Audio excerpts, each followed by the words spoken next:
নদী যেন এক জীবন্ত রূপকার, প্রতিনিয়ত চারপাশের ভূপ্রকৃতি বদলে দিচ্ছে। আজ জানব দারুণ এক বিষয়, অশ্বক্ষুরাকৃতি হ্রদ নিয়ে। চলুন শুরু করি। এই হ্রদগুলোর এমন অদ্ভুত নামের কারণ হল এদের আকার ঠিক ঘোড়ার খুরের মতোই বাঁকানো। এখন প্রশ্ন হল, কিভাবে এটি তৈরি হয়? ভেবে দেখুন তো, একটি উদ্দাম নদী কিভাবে এমন শান্ত জলাশয়ে পরিণত হতে পারে? সমতল ভূমিতে বয়ে চলা নদীর সাধারণ বাঁক থেকেই মূলত শুরু হয় এই হ্রদ তৈরির প্রথম ধাপ। এখানকার বিপরীতমুখী শক্তির লড়াইটা বেশ দারুণ। নদীর বাঁকের বাইরের দিকে চলে ক্রমাগত ক্ষয়, আর ভেতরের দিকে জমতে থাকে পলি। সময়ের সাথে বাঁকটা একদম তীক্ষ্ণ হয়ে যায়। তখন পানির প্রবল ধারা পুরনো বাঁকটিকে সম্পূর্ণ বিচ্ছিন্ন করে সোজা শর্টকাট পথ ধরে।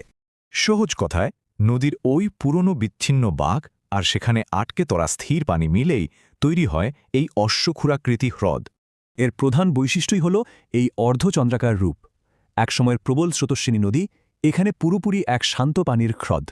পরিশেষে ভাবুন তো, প্রকৃতি কিভাবে প্রতিনিয়ত আমাদের মানচিত্র নতুন করে আঁকছে। চারপাশের নদীগুলোর দিকে তাকালেই হয়তো এর উত্তর মিলবে।